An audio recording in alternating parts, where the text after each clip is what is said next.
Did you ever have a theory about Annabelle yourself? Of course I did. Yeah, Annabelle is not demonically infested. It's something called a thought form, or it started out as something called a tulpa. Now, that's a spirit created by living people who pour energy into something. Not necessarily, it could be a thought form. Once a medium came in and did seances and gave it this whole backstory of it being a little girl who died and everything, all of which is not true, but it gave an identity that they could latch onto. And it started to act like a little girl. It played hide and seek. They would come home from work and it would not be where they left it. It would be somewhere else. It would leave playful messages in crayon on parchment paper. They didn't own any of those things.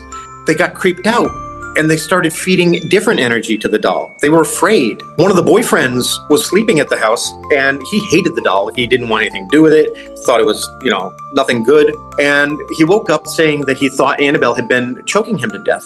He walks across the room, picks up Annabelle and throws it across the room, saying, "You're a stupid doll. You couldn't hurt anyone." A normal reaction if a doll's choking you, by the way. Yeah, of course. But it lashed out as though it was a little girl who had just been hurt. And it threw a tantrum. It banging the walls, the chair rocketed across the room, and he was clawed across the chest. At that point, they called in Father Trable, who knew my grandparents. They all agreed to go there that day, and they realized that, there's negative energy attached to this.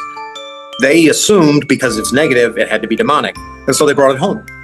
And it did cause damage for a while to other people as well, because they hadn't learned how to bind the energies. It took years for them to figure out to put it in the box, put prayers around it, put blessed salt around it. And now look at it, it's out in the world again. The difference now is it's no longer a tulpa, I think. It's an egregore, which is something created by the collective consciousness of many, many people. And believe me, there are tens of millions of people who love and fear Annabelle around the world. So it has a lot more power than it should.